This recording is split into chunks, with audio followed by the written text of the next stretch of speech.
My wife's divorce lawyer laughed when he saw me walk into that conference room in downtown Houston. I was wearing my usual outfit, a simple button-down shirt from Walmart, khaki pants I'd had for 5 years, and work boots that had seen better days. He leaned back in his leather chair, smirking at his client, my soon-to-be ex-wife, Evelyn, and said loud enough for everyone to hear, "This should be quick." What he didn't know, what nobody in that room knew except my attorney, was that the man they were looking at owned 47 franchise locations across Texas, Louisiana, and Mississippi, with a net worth that would make their jaws hit that polished mahogany table. My name is Robert James Washington. I'm 64 years old, and I've spent the last 38 years building an empire that nobody sees. Before we go any further, I want to know, where are you watching this from right now? What time is it where you are? Drop a comment and let me know. And if this story sounds like something you need to hear, hit that subscribe button and leave a like.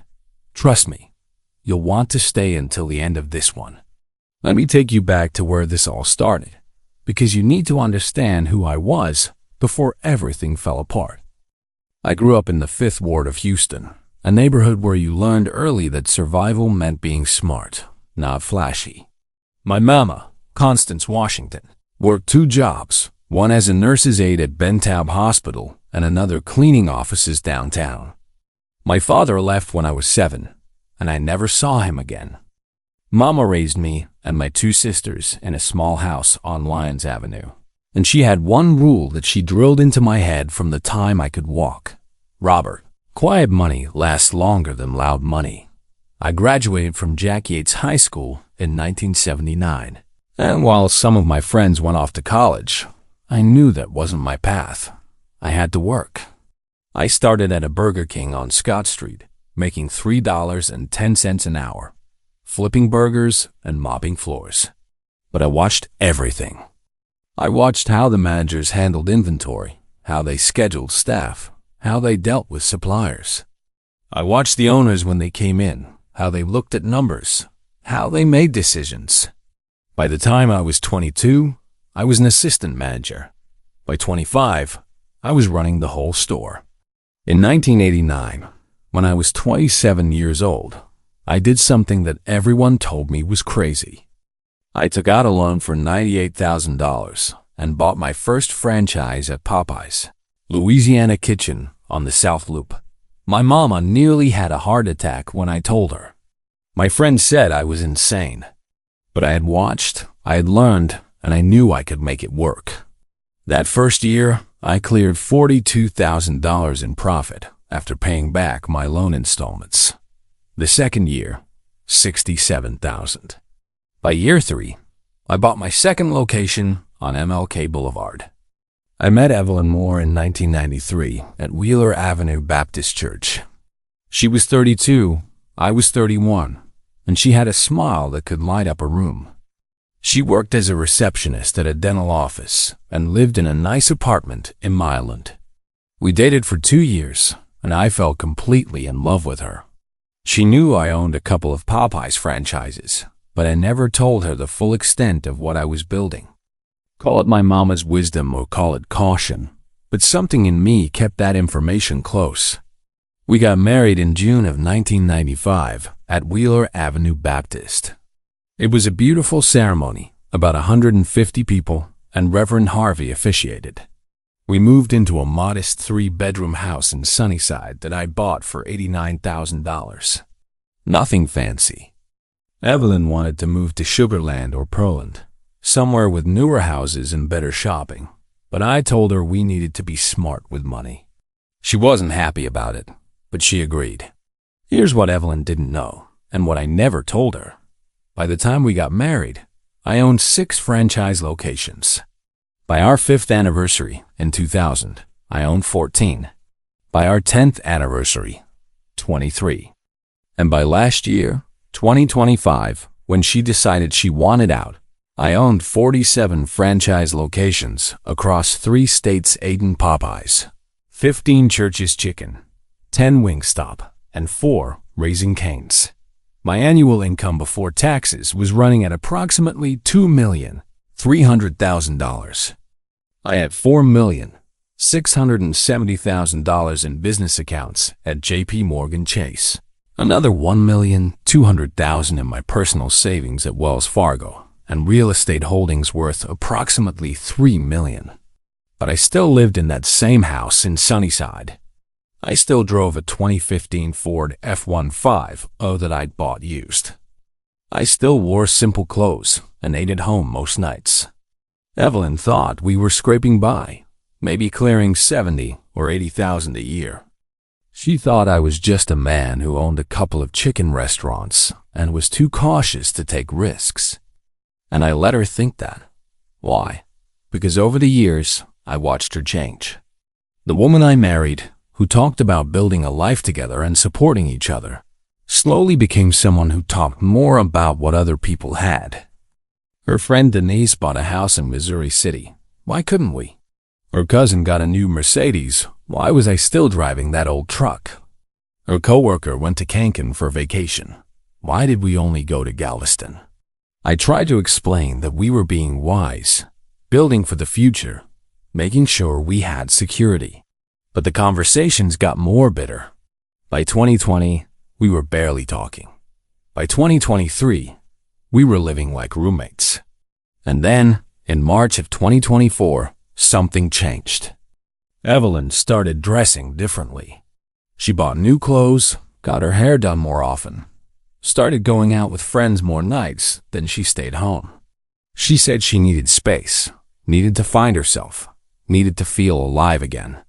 I didn't argue. Honestly, part of me was relieved. We'd grown so far apart that the house felt emptier when we were both in it than when I was alone. In September of 2024, I came home from checking on my location in Beaumont and found Evelyn sitting at the kitchen table with a man I'd never seen before. He was younger than me, maybe 45, wearing an expensive suit, Tag Heuer watch catching the light. Evelyn introduced him as Marcus Thornton, an investment consultant she'd met through a networking group. He gave me one of those handshakes that's too firm, trying to prove something, and said it was great to meet me. The whole interaction lasted maybe 5 minutes, but I felt something shift in the air of my house that day. Over the next 2 months, Marcus became a regular presence. He'd pick Evelyn up for lunch. They'd go to business seminars together. She said he was helping her explore opportunities, maybe start her own business. I didn't say anything. I just watched. And what I saw was a man who talked a good game, but whose eyes were always calculating, always measuring what he could get. On November 18th, 2024, a Tuesday night at 7:32 p.m., Evelyn came home and found me sitting in the living room. I was watching the Rockets game, eating leftovers from Sunday dinner. She stood in the doorway for a long moment, and then she said the words I'd known were coming. "Robert, I want a divorce." I muted the television and looked at her. "Okay." She seemed surprised that I wasn't fighting her. "That's it? Just okay?" "Evelyn, we haven't been happy in years. If you want out, I'm not going to hold you here." She nodded slowly, and I saw something in her face, relief mixed with something else. Contempt, maybe. "I've met someone," she said. "Someone who has ambition.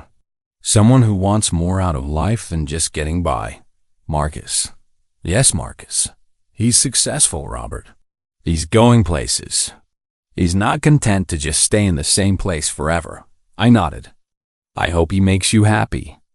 She left that night, packed 2 suitcases, and moved into an apartment in Midtown that I later learned Marcus was paying for.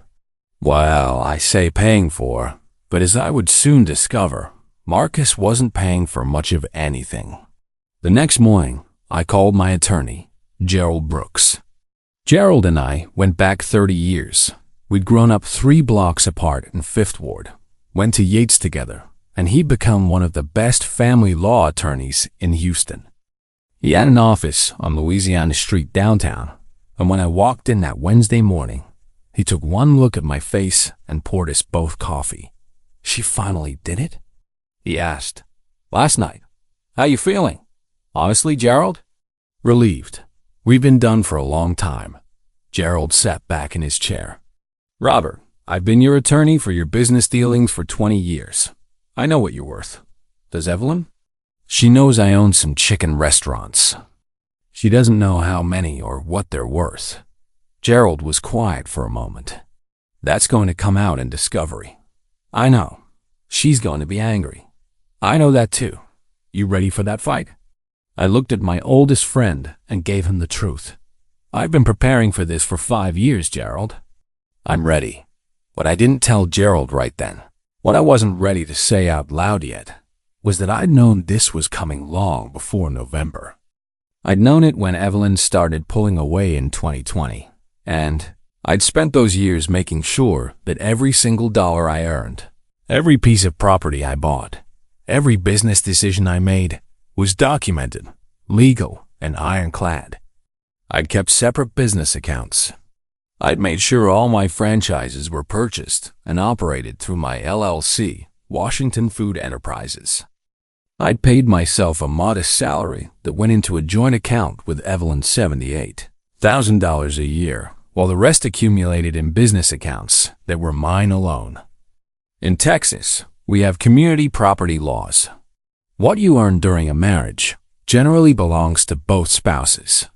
But business assets, income reinvested in businesses, and property held in corporate entities, that gets complicated.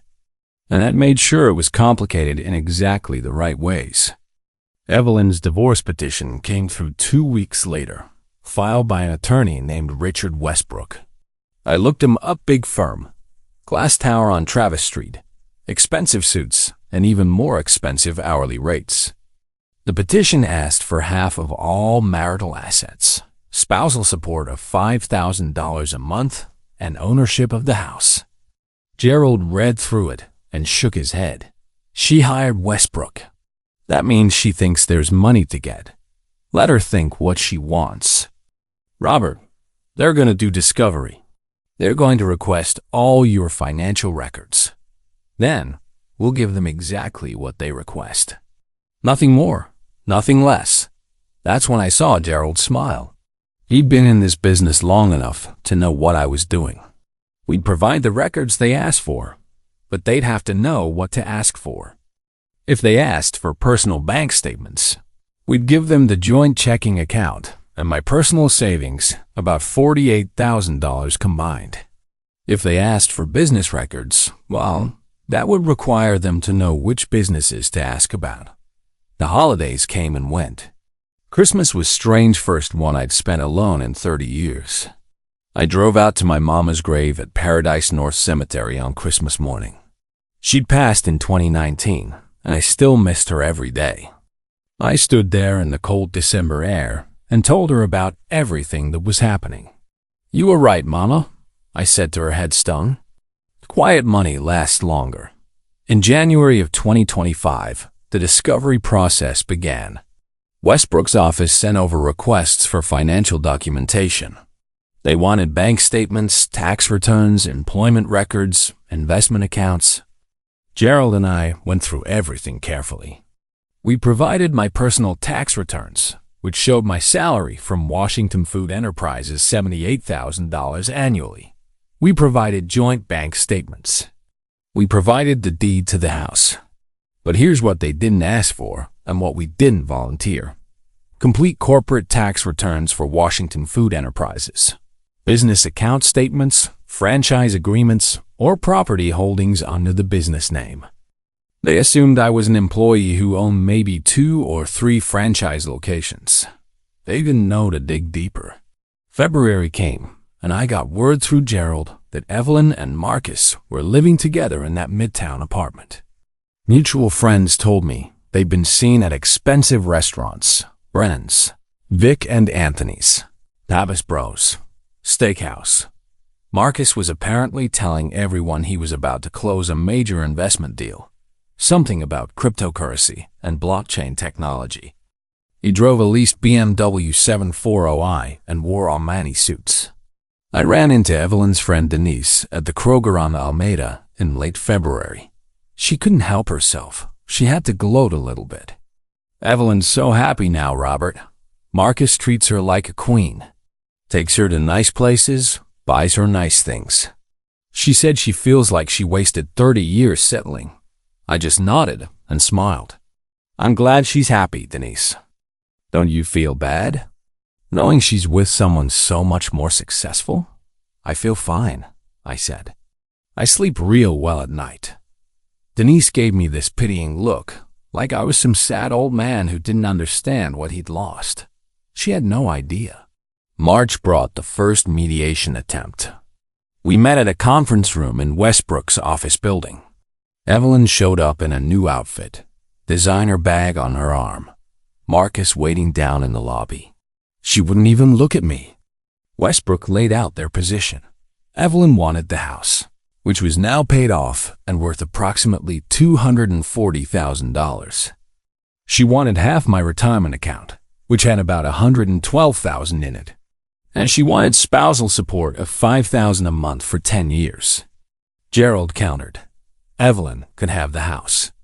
She could have half the retirement account, but no spousal support. She'd worked for 25 of our 30 years of marriage, and Texas wasn't a permanent alimony state anyway. Westbrook scoffed. Your client owns multiple franchise locations. He can afford to support his ex-wife. My client owns 2 franchise locations that barely break even, Gerald said smoothly. He makes $78,000 a year. You've seen his tax returns. We believe he's hiding assets. Then prove it. The mediation went nowhere. Westbrook said they'd see us in court and that when they did their full investigation, they'd find everything I was hiding. Evelyn finally looked at me as we were leaving. You're going to lose, Robert, she said. Marcus knows people. He knows how to find hidden money. You think you're so smart, but you're just a scared old man who's afraid to live. I looked at my wife of 30 years and felt absolutely nothing. I'll see you in court, Evelyn. That night, I drove to my flagship location on MLK Boulevard. It was a Tuesday, 7 p.m., middle of dinner rush. I stood in the back office and watched through the security cameras as my team worked. Shanice, my manager, had been with me for 12 years. Antonio was working the fryer. I'd hired him when he was 19, and now he was 28 with 2 kids and going to Houston Community College at night. This wasn't just business to me. These were people, families, lives built on the foundation I'd created. And I wasn't about to let Evelyn or Marcus or some shark lawyer take any of it. April arrived, and with it came the discovery that would change everything. Gerald called me on a Thursday morning. Robert, Westbrook filed a motion for full financial disclosure. They're not messing around anymore. They want corporate records, business account statements, everything. Then, give it to them. You sure? I've been waiting for this, Gerald. Let them see it all. The next week, we delivered 47 boxes of documentation to Westbrook's office. Complete tax returns for Washington Food Enterprises going back 20 years. Every franchise agreement, every business account statement, every property deed, every loan document, every single piece of paper that showed exactly what I'd built. I wish I could have been there when Westbrook opened those boxes. According to Gerald, who heard it from a paralegal friend, it took them 3 days to go through everything. 3 days before they understood what they were looking at. The call came on a Monday morning in late April. Westbrook wanted an emergency meeting. Gerald and I arrived at their conference room at 2 p.m. Westbrook was there with 2 associates and Evelyn. No Marcus, this time interesting. Evelyn's face when I walked in was different than before. The contempt was gone, replaced by something between confusion and shock. She'd seen the documents. She knew now. Westbrook didn't waste time. Mr. Washington, these corporate records show that Washington Food Enterprises owns 47 franchise locations across 3 states with a gross annual revenue of approximately $7,200,000. That's correct. And you personally draw a salary of $78,000 annually, while the rest accumulates in corporate accounts. Also correct. One of the associates, a younger woman with sharp eyes, spoke up. "Mr. Washington, your business accounts show a balance of over $4,600,000. Your corporate assets, including real estate and equipment, are valued at approximately $11 million total." "Sounds about right," I said calmly. Evelyn found her voice. "You told me we had to be careful with money. You told me we couldn't afford a nicer house. You told me we couldn't afford vacations. I looked at the woman I'd been married to for 30 years. I never told you we couldn't afford those things, Evelyn. I told you we needed to be smart with money. There's a difference. You lied to me. I never lied. You knew I owned franchise restaurants. You knew I worked hard. You just never asked questions because you weren't interested in the business. You were interested in spending money we didn't have in the bank yet." Westbrook held up his hand. "Mr. Washington, your wife is entitled to half of all marital assets under Texas community property law." Gerald leaned forward. "That would be correct if these were marital assets. But Washington Food Enterprises is a limited liability company formed in 1989, 4 years before my client married Mrs. Washington. The first 6 franchise locations were purchased before the marriage. Subsequent locations were purchased using business revenue reinvested through the company, not marital income." The room went silent. The younger associate started flipping through documents frantically. Westbrook's voice was tight. "Are you saying the business is separate property?" "I'm saying that's for a judge to determine. But we have documentation showing clear delineation between business assets and personal marital assets. Mr. Washington paid himself a reasonable salary throughout the marriage, which went into joint accounts. All business profits were reinvested in business growth. Mrs. Washington had full access to all marital income and used it freely." Evelyn stood up. "This is insane. You hid millions of dollars from me." "I built a business," I said quietly. "I worked 70-hour weeks for 38 years. I risked everything multiple times. I took loans, dealt with failures, navigated economic crashes. You thought I was just a man with a couple of chicken restaurants because you never asked for more detail. That's not hiding, Evelyn. That's you not being interested. Where's Marcus?" I asked suddenly. "I noticed he's not here today." Evelyn's face flushed. Westbrook cleared his throat. "I don't see how that's relevant. Just curious. Last I heard, he was about to close some big cryptocurrency deal. Blockchain technology, right? Multi-million-dollar investment opportunity?" The silence told me everything I needed to know. I stood up. "Gerald, I think we're done here for today. Mr. Westbrook, you've got all our documentation. You know what this situation is. When you're ready to have a serious conversation about settlement, call us." We left. In the elevator down, Gerald was grinning. "You enjoyed that." "A little bit," I admitted. But the truth was, I didn't feel triumphant. I felt tired. Tired of the games, tired of the fighting, tired of having to prove my worth to people who should have seen it all along. May came, and with it came information from sources I'd rather not name. Turns out Marcus Thornton wasn't an investment consultant. He was a con artist. The cryptocurrency deal was fake. The blockchain company didn't exist. He'd been running the same scam in 3 different cities: Dallas, Austin, and now Houston.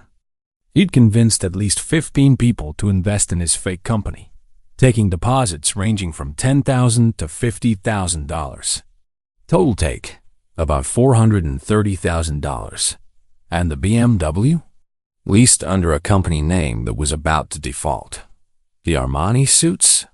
Bought on credit cards that were maxed out. The expensive apartment in Midtown? 2 months behind on rent. The whole thing was a house of cards, and it was about to collapse. I didn't have to do anything. I just watched. On May 23rd, Marcus Thornton was arrested by Houston Police Department on multiple counts of wire fraud and theft by deception. The story made the local news. Channel 13 ran it during the 6 p.m. broadcast. I was eating dinner at home when I saw his mugshot on the screen. My phone rang 30 minutes later. It was Evelyn. "Robert." Her voice was small, broken. "Evelyn, did you see the news?" I did. Silence stretched between us. Then she started crying. "He took everything.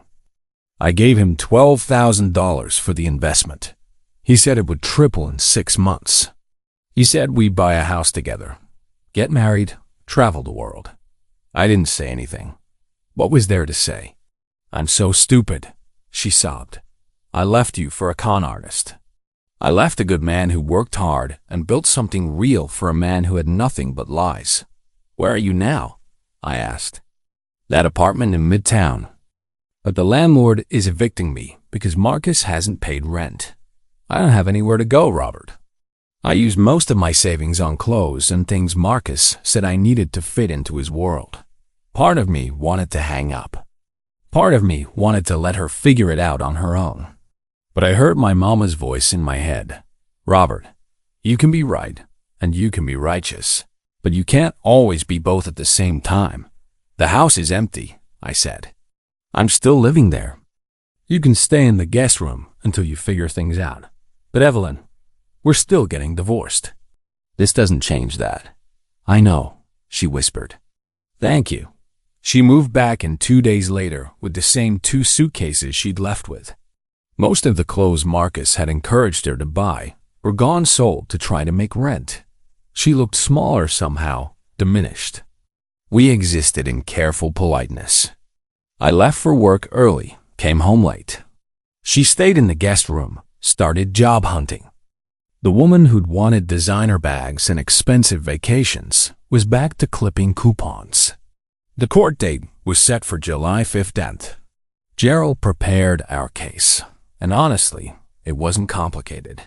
We had documentation for everything. The business was clearly separate property, with the first locations purchased before marriage. Subsequent growth was from business reinvestment, not marital funds. Evelyn was entitled to half the house, half my personal retirement account, and that was essentially it. But something happened in June that changed the trajectory of everything. I was at my location in Lake Charles, Louisiana, doing a quarterly inspection. It was a Tuesday afternoon, slow period between lunch and dinner. I was in the office going over inventory reports when Shanice called me. "Mr. Washington, there's a woman here asking for you." "Did she say what it's about?" "She says she's your daughter." The world tilted sideways.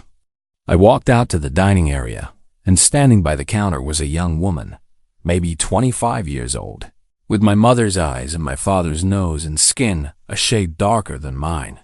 "Mr. Washington?" she said nervously. "My name is Keisha Grant. I think you're my father." We sat in a booth for 2 hours while she told me her story. Her mother was Denise Grant, a woman I dated briefly in 1999 when Evelyn and I had separated for 3 months. It wasn't a proud moment in my life. We were fighting constantly. I was working too much, and we'd agreed to take a break. I'd met Denise at a business conference in Dallas, and we'd seen each other a handful of times before Evelyn and I reconciled. I never knew Denise was pregnant. She'd moved to Atlanta for a job opportunity, and we'd lost touch. She raised Keisha alone, never asking me for anything because, as she told her daughter years later, she wanted to make it on her own. Denise had passed away from breast cancer 2 years ago. Before she died, she told Keisha who her father was. Robert Washington, Houston, Texas, owns chicken restaurants. It took Keisha 2 years to work up the courage to find me. "I don't want money," she said quickly. "I have a good job. I'm a teacher in Atlanta. I just wanted to know who you were. I wanted to know if you were a good man or if my mama protected me by keeping us apart." I looked at this young woman, this daughter I never knew I had, and felt my entire world reorganize itself. Your mama was a good woman. If she raised you, then she did a better job than I could have done back then. We talked until the dinner rush started. I learned that Keisha taught 4th grade at a school in East Atlanta. She loved reading gospel music and cooking. She made her mama's recipes to feel close to her. She was engaged to a man named Trevor, who worked as a physical therapist. They were planning a small wedding in October. Before she left, I gave her my personal number. I can't change the past, Kaisha. But if you're willing, I'd like to be part of your future. She hugged me, and I felt something I hadn't felt in years. Hope. I told Evelyn about Kaisha that night. We were sitting in the living room, careful distance between us on the couch, and I just said it. I met my daughter today. Evelyn's face went through several emotions. What? I told her everything. When I finished, she was crying again, but different tears than before. All these years, she said. All these years I wanted children, and you said we couldn't afford them. And you had a daughter you didn't even know about. We couldn't afford children, Evelyn. Not the way you wanted to raise them. Not with private schools and expensive clothes and everything your friends' kids had. I grew up with nothing, and I turned out fine. But you wanted a lifestyle we couldn't sustain and raise kids too. You could have sustained anything, Robert. You had millions. I had a business that required constant reinvestment. Every dollar I didn't put back in was a dollar that couldn't grow. That's how you build something that lasts. She shook her head. I understand that now. I understand so many things now. But it's too late. The court date arrived on July 15th, a Tuesday morning at the Harris County Family Law Center. Gerald and I arrived at 8:30 a.m. Westbrook was there with Evelyn and one associate. No army of lawyers this time. They knew what the outcome would be. Judge Martha Henderson presided. She was a black woman in her 60s, appointed to the bench 15 years earlier, and had a reputation for fairness and no-nonsense rulings. The hearing lasted 3 hours. Gerald presented our documentation. Westbrook argued that even if the business was technically separate property, 30 years of marriage and community property laws meant Evelyn deserved more than just half a house and half a retirement account. Judge Henderson listened to everything, reviewed documents, and then spoke. I've seen a lot of cases in my 23 years on this bench. Most of them involve one spouse hiding assets to avoid sharing them. That's not what happened here. She looked at me directly. Mr. Washington, you built a legitimate business starting before your marriage and maintained clear corporate separation. You paid yourself a modest salary that went into marital accounts. You provided for your household. The fact that you lived frugally while building business equity doesn't constitute hiding assets. It constitutes financial discipline. She turned to Evelyn. Mrs. Washington, you had access to all marital income. You chose not to inquire about your husband's business operations. That's not fraud. That's lack of interest. Her ruling was clear. Evelyn received the house, valued at $240,000. She received half my personal retirement account, $56,000. She received no spousal support, as she was capable of working and Texas doesn't favor permanent alimony anyway. Total value to Evelyn, approximately $296,000. Washington Food Enterprises, all 47 franchise locations. All business accounts, all corporate real estate remained entirely mine. Walking out of that courthouse, I felt lighter than I had in years. Not because I'd won, but because it was finally over. Evelyn stopped me on the steps outside. Robert, I need to say something. I waited. I was wrong. About everything. About what matters. About what makes a good man. About what real success looks like. You built something incredible, and I never saw it because I was too busy looking at what other people had. I appreciate that. Evelyn, Marcus is in jail. Probably going to be there for 5 to 7 years. And I'm 47 years old, starting over with less than $300,000 and no real job prospects. You'll figure it out. You're smart when you want to be. She laughed, but it was bitter. The house is worth $240,000. After I pay off the money I owe on credit cards, I'll have maybe $60,000 to my name. That's what 30 years got me. I thought about my next words carefully. Evelyn, you're getting the house free and clear. No mortgage. That's security. You can live there, rent it out, sell it, whatever you need. And you're healthy, capable, and have work experience. You'll be okay. Will you be okay? She asked. I've been okay for a long time. We stood there in the July heat. Two people who'd shared 30 years and were now strangers.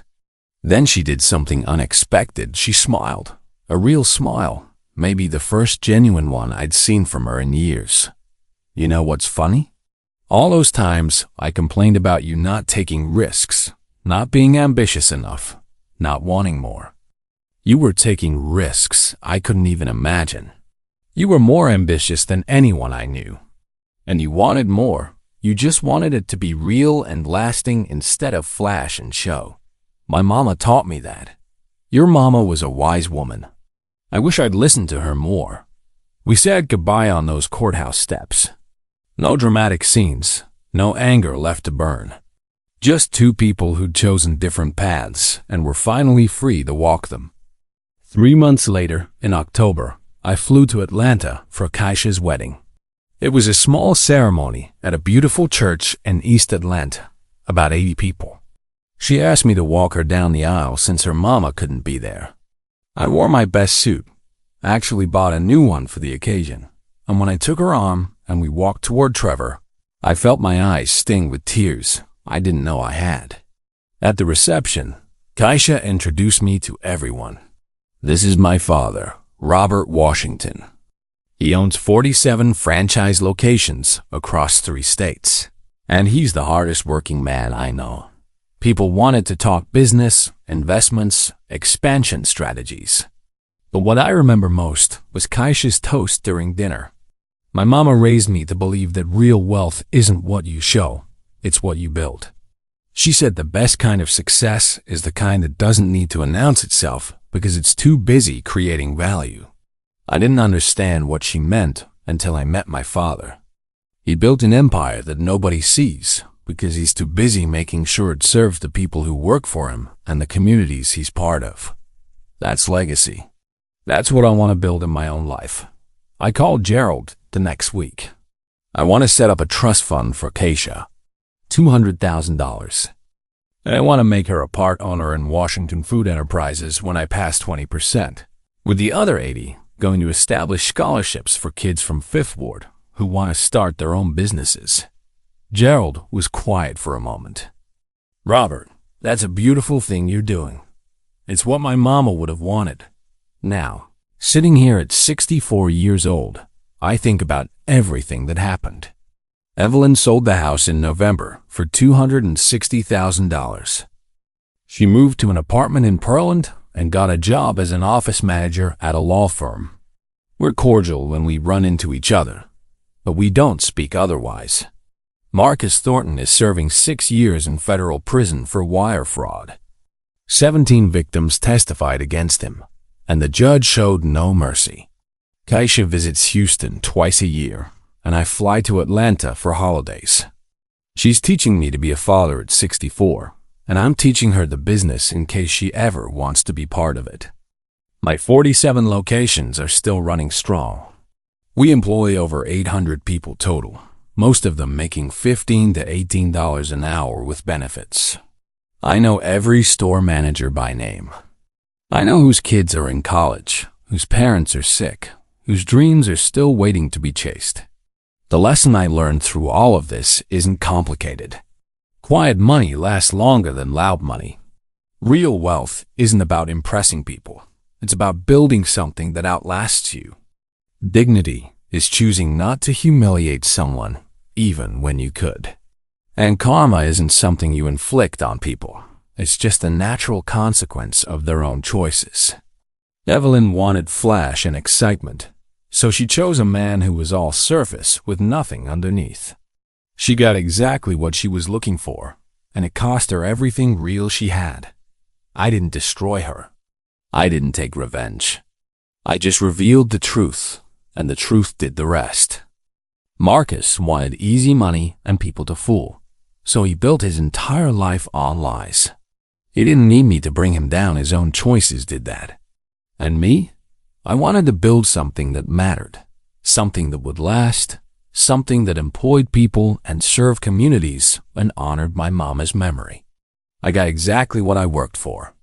People ask me sometimes if I regret staying quiet about my success for so long. The answer is no, because the people who mattered, my employees, my community, my daughter, they see what I built. And the people who only saw the surface, like Evelyn and Marcus, they revealed who they really were. That's the real lesson. When you build something real, you don't need to announce it. When you live with integrity, you don't need to defend it. When you choose patience over reaction, dignity over revenge, truth over deception, you win. Not in some dramatic courtroom moment, but in the quiet satisfaction of knowing you stayed true to yourself. I sleep well at night. In my paid-off house in Sunnyside, in my comfortable bed, with 47 franchise locations humming along and 800 people earning good wages. I sleep well knowing that my daughter is building her own life with the lessons my mama taught me. I sleep well knowing that every dollar I have, I earned honestly. And that, more than any revenge I could have taken, more than any dramatic confrontation, more than any public humiliation of my ex-wife or her con artist boyfriend. That's what victory looks like. Real success doesn't need an audience.